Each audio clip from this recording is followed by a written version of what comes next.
അധ്യായം 15. വിഷജന്തുക്കളെ വേട്ടയാടിയതിനു ശേഷം റൈഡനിലേക്ക് തിരിച്ചെത്തിയ ലിയോയെ വഴിയരികിൽ വെച്ച് ആരോ വിളിച്ചു. വിപാശയുടെ പടയിലുള്ള ആരെങ്കിലും ആണോ എന്ന പേടിയോടെ ലിയോ തിരിഞ്ഞു നോക്കി. ഓവിയൻ അവന്റെ 2 സുഹൃത്തുക്കളോടൊപ്പം അവിടെ നിൽക്കുന്നുണ്ട്.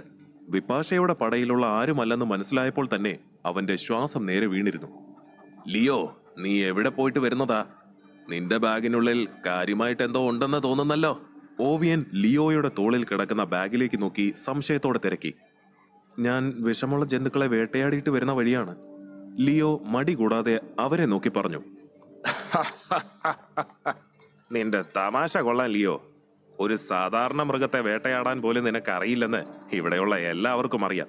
അങ്ങനെയുള്ള നീ വിഷജന്തുക്കളെ വേട്ടയാടിയെന്ന് പറഞ്ഞാൽ ഞങ്ങൾ വിശ്വസിക്കണോ? ഓവിയൻ എന്തോ തമാശ കേട്ടതുപോലെ ആസ്വദിച്ച് ചിരിച്ചുകൊണ്ട് പറഞ്ഞു. അത് കേട്ട് അവനൊപ്പമുള്ള മറ്റുള്ളവരും ചിരിച്ചു. ഓവിയ, അവന്റെ ബാഗ് വാങ്ങി പരിശോധിച്ചു നോക്കാം.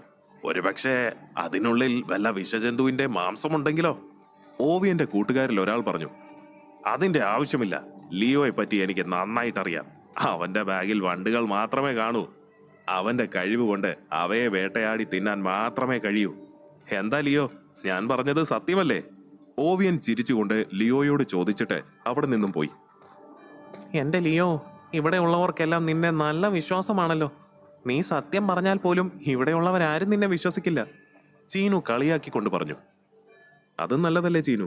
എന്റെ ലക്ഷ്യങ്ങൾ പൂർത്തിയാക്കുന്നതുവരെയും ഞാൻ ഇവിടെ ഒരു കോമാളിയായി തന്നെ തുടരും. ചീനുവിനോട് പറഞ്ഞിട്ട് ലിയോ വിഷത്തേളടങ്ങിയ ബാഗുമായി അവന്റെ മുറിയിലേക്ക് നടന്നു. കുറച്ച് ദിവസങ്ങൾ കടന്നുപോയി.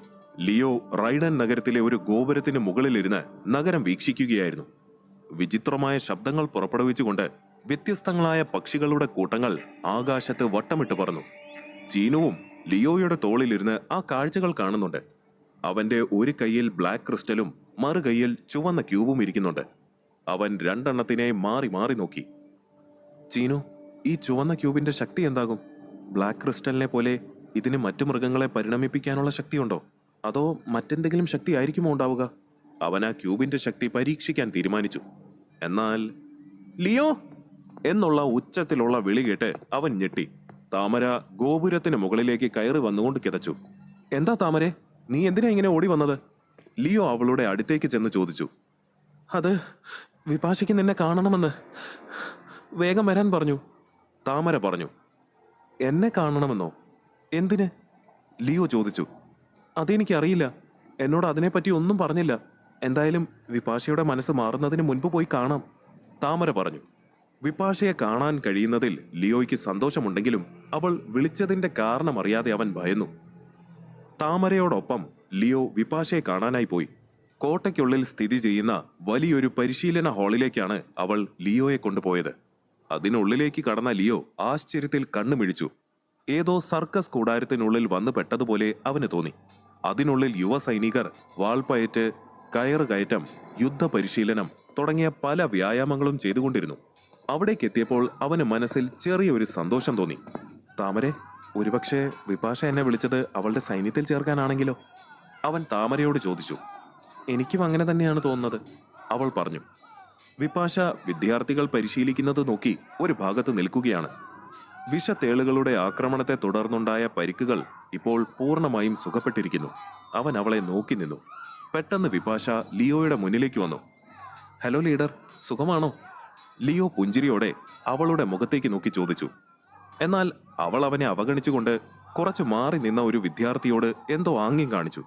ഉടനെ ആ വിദ്യാർത്ഥി ഒരു ഉപകരണം എടുത്ത് വിചിത്രമായ ഒരു ശബ്ദം പുറപ്പെടുവിച്ചു. അത് കേട്ടതും അവിടെ ഉണ്ടായിരുന്ന വിദ്യാർത്ഥികളെല്ലാം പരിശീലനം നിർത്തി വിപാശയുടെ മുന്നിൽ ഒത്തുകൂടി. ഇവന്റെ പേര് ലിയോ. ഇവന് നമ്മുടെ സൈന്യത്തിൽ ചേരാൻ ആഗ്രഹമുണ്ട്. ലിയോയുടെ കഴിവുകൾ പരീക്ഷിച്ചു നോക്കാൻ ആഗ്രഹമുള്ളവർക്ക് മുന്നോട്ട് വരാം. വിപാശ ചുറ്റും കൂടി നിന്ന വിദ്യാർത്ഥികളെ നോക്കി പറഞ്ഞു.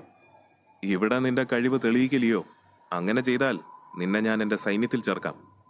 ലിയോയുടെ അടുത്തെത്തി പറഞ്ഞുകൊണ്ട് വിപാശ അവനെ അവിടെ ഉണ്ടായിരുന്നവരുടെ നടുവിലേക്ക് തള്ളിവിട്ടു.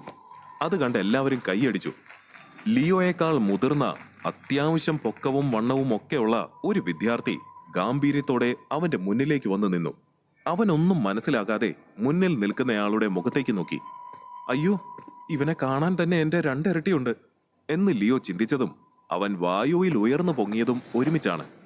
ആ വന്നവൻ ലിയോയെ പൊക്കിയെടുത്ത് അയാളുടെ തലയ്ക്ക് മുകളിൽ ഉയർത്തി നിൽക്കുകയാണ്.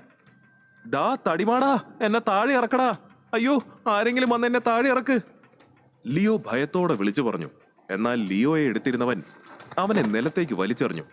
നിലത്ത് വീണ ലിയോ വേദന കൊണ്ട് ഞെരങ്ങി. എന്നെ എന്തിനാ വെറുതെ ഇട്ടിടിക്കുന്നത്? ലിയോ പറഞ്ഞത് കേട്ട വിപാശ പുഞ്ചിരിച്ചു. ലിയോ, ഇവൾ നിന്നെ വിളിപ്പിച്ചത് അവളുടെ പടയിൽ ചേർക്കാനല്ല, നിന്നെ അടിച്ചുരുട്ടാനാണ്. ലിയോയുടെ തോളിൽ പ്രത്യക്ഷപ്പെട്ട ചീനു ചിരിച്ചുകൊണ്ട് പറഞ്ഞു. ലിയോ ചീനുവിനെ ദേഷ്യത്തോടെ നോക്കി. ഞൊടിയിടയിൽ അത് അപ്രത്യക്ഷമായി. ലിയോ ഒരുവിധം എഴുന്നേറ്റ് നിന്നു. അപ്പോൾ മറ്റൊരുവൻ ലിയോയ്ക്ക് മുന്നിലേക്ക് വന്നു നിന്നു. സഹോദര, ഞാനൊന്ന്, ലിയോ പറഞ്ഞ് പൂർത്തിയാക്കുന്നതിന് മുൻപേ അവൻ അവന്റെ കാല് വായുവിൽ ചുഴറ്റി പല തവണ ലിയോയെ അടിച്ചു. അത് തടുക്കാനാകാതെ ലിയോ വീണ്ടും നിലത്തേക്ക് വീണു. അത് കണ്ട് അവിടെ കൂടി നിന്നവരെല്ലാം ചിരിച്ചു. താമരയ്ക്ക് ലിയോയെ ഓർത്ത് സഹതാപം തോന്നി. വിപാശയെ എതിർക്കാൻ ഭയമായതുകൊണ്ട് അവൾ വിഷമത്തോടെ ഒന്നും മിണ്ടാതെ നിന്നു. എന്റെ കൂട്ടുകാരനെ തുണി അലക്കുന്നത് പോലെ അലക്കി ഈ വിധമാക്കിയല്ലോ. മഹാവീരനെന്ന് വിചാരിച്ചവനെ മാവ് കുഴയ്ക്കുന്നത് പോലെയല്ലേ അവന്മാർ ഉരുട്ടുന്നത്. നീ ആരാണെന്നറിയാതെയാണ് അവന്മാർ നിന്നെ ഉപദ്രവിക്കുന്നത്. ലിയോ, നീ ആരാണെന്ന് അവന്മാർക്ക് കാണിച്ചു കൊടുക്ക്. ചീനു പ്രത്യക്ഷപ്പെട്ട് വിഷമത്തോടെ പറഞ്ഞു. എന്നിട്ട് എന്തിനാ അവന്മാര് കൂട്ടമായിട്ട് വന്നെന്നെ അടിക്കാനോ? അതാണോ നിനക്ക് വേണ്ടത്? നീ മിണ്ടാതിരിക്ക് ചീനു, എന്തു വേണമെന്ന് എനിക്കറിയാം. ലിയോ ചീനുവിനോട് പറഞ്ഞുകൊണ്ട് നിലത്ത് നിന്നും എഴുന്നേറ്റു. അടുത്തയാൾ അവനെ അടിക്കാൻ വരുന്നത് കണ്ട ലിയോ വേഗം ഓടിച്ചെന്ന് വിപാശയെ കെട്ടിപ്പിടിച്ചു. മാഡം, എന്നെ അടിക്കരുതെന്ന് പറയേ മാഡം, വേദനിക്കുന്നു മാഡം. ലിയോ ഭയം നടിച്ച് അവളോട് കെഞ്ചി. എന്നാൽ വിപാശ അത് പ്രതീക്ഷിക്കാത്തതിനാൽ ഞെട്ടി. ഹേയ്, എന്നെ വിടാൻ വിപാശ ദേഷ്യത്തിൽ അവനോട് മുരണ്ടു. എന്നെ തല്ലരുതെന്ന് പറയും മാഡം, എന്നാലേ ഞാൻ പിടിവിടൂ. ലിയോ അവളോട് പറഞ്ഞുകൊണ്ട് മുറുകെ പിടിച്ചു. അത് കണ്ട താമര ഞെട്ടി. മറ്റുള്ളവരവനെ പിടിച്ചു മാറ്റാൻ വരുന്നതിന് മുൻപേ വിപാശ ലിയോയുടെ പിടി വിടുവിച്ച് അവന്റെ വയറിലിടിച്ചു. ലിയോ വേദന കൊണ്ട് വയറിൽ കൈ അമർത്തിക്കൊണ്ട് താഴെ വീണു. എന്റെ ഒരിടി താങ്ങാൻ പോലും കഴിവില്ലാത്ത നീയാണോ എന്റെ സൈന്യത്തിൽ ചേർന്ന് വേട്ടയാടാൻ പോകുന്നത്? ഏയ്, ഈ കോമാളിയെ എടുത്ത് പുറത്തിട്. വിപാശ ദേഷ്യത്തിൽ പല്ല് ഞെരിച്ച് പറഞ്ഞുകൊണ്ട് അവിടെ നിന്നും പോയി. അവിടെ കൂടിയിരുന്നവരെല്ലാം അവനെ പരിഹസിച്ച് ചിരിച്ചു. ലിയോ അവർക്ക് നടുവിൽ ഒരു കോമാളിയെ പോലെ തല കുനിച്ചു നിന്നു. എന്നാൽ ആ നിമിഷം അവൻ മനസ്സിൽ ഒരു ഉറച്ച തീരുമാനമെടുത്തിരുന്നു. ഈ ലോകം വിട്ടു പോകും മുൻപ് ഞാൻ ഈ റൈഡൻ നഗരം ഭരിച്ചിരിക്കും. ശരീരത്തിൽ പല സ്ഥലങ്ങളിലും മുറിവുകളും ചതവുകളും ഒക്കെ ആയിട്ടാണ് ലിയോ പരിശീലന ഹാളിൽ നിന്നും പുറത്തിറങ്ങിയത്. എന്താ വേദന! അവന്മാരെല്ലാം കൂടി നന്നായി പെരുമാറി. ദേഹം മുഴുവൻ നല്ല വേദന. മുഖത്തെ മുറിവുകളിൽ ചെറുതായി ഒന്ന് തൊട്ടു നോക്കി ലിയോ പറഞ്ഞു. സാരമില്ല, എനിക്ക് ഒരു ദിവസം വരും, അന്ന് അവന്മാരെയെല്ലാം ഞാനൊരു വഴിയാക്കും. ലിയോ സങ്കടത്തോടെ പറഞ്ഞു. ഇതൊരു തുടക്കം മാത്രമാണ് ലിയോ. ഇനിയും വിപാശ എന്തൊക്കെയാണ് ചെയ്യാൻ പോകുന്നതെന്ന് കാത്തിരുന്ന് കാണാം, ചീനു പറഞ്ഞു. താമര ലിയോയുടെ അടുത്തേക്ക് ഓടി വന്നു. ലിയോ, നിനക്ക് ഒരുപാട് വേദനിച്ചോ? വിപാശ നിന്നോട് അങ്ങനെ പെരുമാറിയതിന് ഞാൻ നിന്നോട് ക്ഷമ ചോദിക്കുന്നു. സത്യത്തിൽ വിപാശ വളരെ നല്ല വ്യക്തിയാണ്. പക്ഷേ എന്തിനാണ് ലീഡർക്ക് നിന്റെ കാര്യത്തിൽ ഇത്ര പിടിവാശി എന്ന് എനിക്കറിയില്ല. നീ കുറച്ചൊന്ന് കാത്തിരുന്നാൽ ലീഡറുടെ ദേഷ്യം മാറുമ്പോൾ തീർച്ചയായും വിപാശ നിന്നെ സൈന്യത്തിൽ എടുക്കുക തന്നെ ചെയ്യും, താമര ആത്മവിശ്വാസത്തോടെ അവനോട് പറഞ്ഞു. അയ്യോ മതിയായി, എനിക്കിനി ഒന്നും വേണ്ട, നിന്റെ കൂട്ടും വേണ്ട. നിനക്കറിയോ, എൻ്റെ അച്ഛനും അമ്മയും പോലും എന്നെ തല്ലിയിട്ടില്ല. എൻ്റെ ലോകം വിട്ട് ഈ ലോകത്തേക്ക് വന്നിട്ട് വരുന്നവരും പോകുന്നവരും എല്ലാം എന്നെ എടുത്തിട്ട് അടിക്കുകയാണ്. അടുത്ത അടിക്ക് സമയമാകുമ്പോൾ വന്ന് വിളിച്ചാൽ മതി, ഞാൻ വന്ന് വാങ്ങിച്ചോളാം. താമരയോട് കൈകൂപ്പി പറഞ്ഞുകൊണ്ട് ലിയോ നടന്നു നീങ്ങി. അവനെ എങ്ങനെ സമാധാനിപ്പിക്കണമെന്നറിയാതെ അവൾ വിഷമിച്ചു നിന്നു. അപ്പോഴേക്കും അവൻ കുറച്ചു ദൂരം നടന്നെത്തിയിരുന്നു.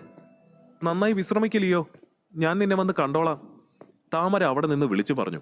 ലിയോ അതിന് മറുപടി കൊടുക്കാതെ തിരിഞ്ഞു പോലും നോക്കാതെ നടന്നു. ലിയോ, ഈ താമര നിന്നെക്കുറിച്ച് വല്ലാതെ ആശങ്കപ്പെടുന്നുണ്ട്. അവളെ വിശ്വസിക്കാമെന്നാണ് എനിക്ക് തോന്നുന്നത്. നീയാണ് സൂര്യൻ എന്ന കാര്യം അവളോട് പറഞ്ഞാൽ നിന്റെ ലക്ഷ്യത്തിലെത്താൻ അവൾ നിന്നെ സഹായിക്കില്ലേ? ചീനു ചോദിച്ചു. എനിക്കറിയാം ചീനു, ഇവിടെ എനിക്ക് അവളെ മാത്രമാണ് വിശ്വാസം. പക്ഷേ അവളെ എൻ്റെ സ്വാർത്ഥ താല്പര്യങ്ങൾക്ക് ഉപയോഗിക്കാൻ എനിക്ക് കഴിയില്ല. അങ്ങനെ ചെയ്താൽ അവൾക്ക് എന്തെങ്കിലും സംഭവിച്ചാലോ? അതുകൊണ്ടാണ് ഈ കാര്യം അവളോട് മറച്ചു വെക്കുന്നത്, ചീനുവിനോട് പറഞ്ഞുകൊണ്ട് ലിയോ അവന്റെ മുറിയിലേക്ക് നടന്നു. കോമാളി എന്നുള്ള വിളി കേട്ട് ലിയോ തിരിഞ്ഞു നോക്കി. അവിടെ മൃഗലോചനന്റെ പടയിലുള്ള സെമ്പിയൻ അവന്റെ കൂട്ടാളികളോടൊപ്പം നിൽക്കുന്നുണ്ട്. അവരെ കാണാൻ ക്രൂരന്മാരെ പോലെയാണ്. എല്ലാവർക്കും ലിയോയേക്കാൾ വലിപ്പമുണ്ട്. മുടിയൊക്കെ വളർത്തി ആകെ ഒരു കോലം. അവരുടെ മുതുകിൽ ആയുധങ്ങൾ തൂക്കിയിട്ടിട്ടുണ്ട്. നിന്നെ തന്നെ, ഇങ്ങോട്ട് വാ, ലിയോയെ കണ്ട സെമ്പിയൻ വിളിച്ചു പറഞ്ഞു. എന്നാൽ ലിയോ അവരെ കാണാത്തതുപോലെ അവിടെ നിന്നും നടന്നു. അയ്യോ, ഇവരെന്തിനാ എന്നെ വിളിക്കുന്നത്? അടുത്ത റൗണ്ട് അടിക്കാണോ? ഇനിയും അടികൊള്ളാൻ എനിക്ക് വയ്യെന്ന് ഇവരോട് ആരെങ്കിലും ഒന്ന് പറയുമോ? ലിയോ പെറുപിറുത്തു.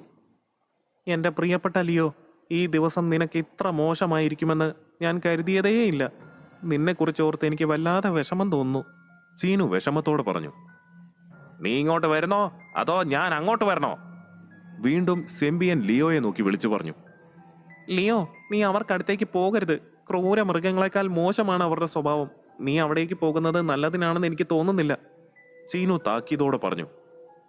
തൽക്കാലം അവരെന്ത് ചെയ്താലും സഹിക്കുകയല്ലാതെ മറ്റു വഴിയില്ല ചീനു. മൃഗലോചനന്റെ സൈന്യത്തിലുള്ളവരോട് ശത്രുത പുലർത്തിയിട്ട് എനിക്കിവിടെ നിൽക്കാൻ കഴിയുമെന്ന് നിനക്ക് തോന്നുന്നുണ്ടോ? എന്തായാലും പോയി നോക്കാം, ചീനുവിനോട് പറഞ്ഞുകൊണ്ട് ലിയോ സെമ്പിയനും കൂട്ടാളികളും നിൽക്കുന്നിടത്തേക്ക് ചെന്നു. പെട്ടെന്ന് വാ കോമാളി, സെമ്പിയൻ ലിയോയെ നോക്കി അലറി. ലിയോ അവരുടെ മുന്നിലേക്ക് ചെന്നു. എന്താടാ, ഒരു പ്രാവശ്യം വിളിച്ചാൽ വരാൻ എന്താ നിനക്ക് ഇത്ര ബുദ്ധിമുട്ട്? അത്രയ്ക്ക് വലിയ ആളായി പോയെന്നാണോ നിന്റെ വിചാരം? നിന്നെ നല്ല ഒരു പാഠം പഠിപ്പിച്ചാലേ നീ നന്നാവൂ എന്ന് തോന്നുന്നു, സെമ്പിയൻ ഭീഷണിയോടെ പറഞ്ഞു. ഏയ് സെമ്പിയ, നീ ഒരുപാട് വരട്ടാതെ, ചെറിയ ചെറുക്കനല്ലേ, പേടിച്ച് ചത്തുപോകും, കൂട്ടാളികളിൽ ഒരുവൻ ലിയോയെ കളിയാക്കിക്കൊണ്ട് പറഞ്ഞു. സെമ്പിയനും അവിടെ കൂടി നിന്നവരും ചിരിച്ചു. അയ്യോ വേണ്ട സാർ, താമസിച്ച് വന്നതിൽ ക്ഷമിക്കണം. നിങ്ങൾ എന്ത് പറഞ്ഞാലും ഞാൻ കേട്ടോളാം, ലിയോ ഭയം നടിച്ചു പറഞ്ഞു.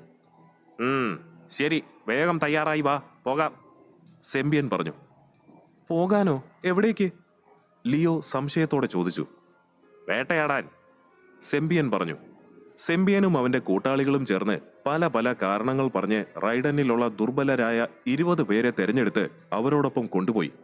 വരാൻ കൂട്ടാക്കാത്തവരെ ഭീഷണിപ്പെടുത്തി കൂടെ കൂട്ടി. അക്കൂട്ടത്തിൽ ലിയോയും ഉണ്ടായിരുന്നു. സെമ്പിയനും സംഘവും റൈഡൻ സിറ്റി വിട്ട് കാട്ടിലേക്ക് പോയി. മണിക്കൂറോളം കാട്ടിലൂടെ സഞ്ചരിച്ച് അവർ ഒരു മലമുകളിലെത്തി. ലിയോ കിതച്ചുകൊണ്ട് അവരോടൊപ്പം നടന്നു. എന്റെ പ്രിയപ്പെട്ട ലിയോ, നിനക്ക് എന്താ പറ്റിയത്? അവൻ വിളിച്ച ഉടനെ നീ എന്തിനാ അവനോടൊപ്പം ഇറങ്ങി തിരിച്ചത്? അവരെങ്ങോട്ടാ നിന്നെ കൊണ്ട് പോകുന്നതെന്ന് നിനക്കറിയാമോ? ആ സെമ്പിയൻ എന്തോ തീരുമാനിച്ചുറപ്പിച്ചിട്ട് തന്നെയാ നിന്നെ കൊണ്ടുപോകുന്നത്, ലിയോയുടെ തോളിൽ പ്രത്യക്ഷപ്പെട്ട ചീനു വിഷമത്തോടെ പറഞ്ഞു. എനിക്കറിയാം ചീനു, പക്ഷേ എനിക്ക് എന്ത് ചെയ്യാൻ കഴിയും? ഞാൻ വരില്ലെന്ന് പറഞ്ഞാലും അവരെന്നെ പിടിച്ചു കെട്ടി കൊണ്ടുവന്നേനെ. ഇനിയെല്ലാം നമുക്ക് വരുന്നിടത്ത് വെച്ച് കാണാം, ലിയോ ഉള്ളിലെ വിഷമം അടക്കിക്കൊണ്ട് പറഞ്ഞു. ലിയോ, അവർ കാരണം നിന്റെ ജീവൻ അപകടത്തിലാകാൻ പോകുന്നു, ചീനു പറഞ്ഞു. അങ്ങനെ ഒരു സാഹചര്യം വന്നാൽ എങ്ങനെ സ്വയം രക്ഷിക്കണമെന്ന് എനിക്കറിയാം. നീ പേടിക്കണ്ട ചീനു, എന്തു വന്നാലും നേരിടാൻ ഒരുങ്ങി തന്നെയാണ് ഞാൻ വന്നിരിക്കുന്നത്, ലിയോ ഉറപ്പോടെ പറഞ്ഞുകൊണ്ട് അവരെ പിന്തുടർന്നു. വഴിയിൽ സെമ്പിയനും സംഘവും പല വിചിത്ര മൃഗങ്ങളെയും വേട്ടയാടി.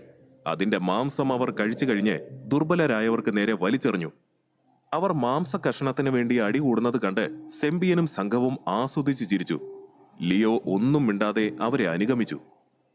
മലയിറങ്ങി മണിക്കൂറോളം യാത്ര ചെയ്ത അവർ മഞ്ഞു മൂടിയ ഒരു നദിയുടെ മുന്നിലെത്തി. പല നിഗൂഢതകളും ഒളിപ്പിച്ചുകൊണ്ട് ആ നദി ശാന്തമായി ഒഴുകുകയാണ്. അവിടെ മൃഗലോചനൻ അവന്റെ പടയാളികളോടൊപ്പം നദി കടക്കാനുള്ള തയ്യാറെടുപ്പുകൾ നടത്തുന്നുണ്ട്. അവിടെ മൃഗലോചനനെ കണ്ട ലിയോയ്ക്ക് അവൻ അപകടത്തിലാണെന്ന മുന്നറിയിപ്പ് കിട്ടി. ക്രൂരത മുറ്റിയ അവന്റെ മുഖത്തേക്ക് നോക്കിയ ലിയോ ഭയത്തോടെ അവിടെ നിന്നും രക്ഷപ്പെടാനുള്ള പഴുതുകൾ തേടി.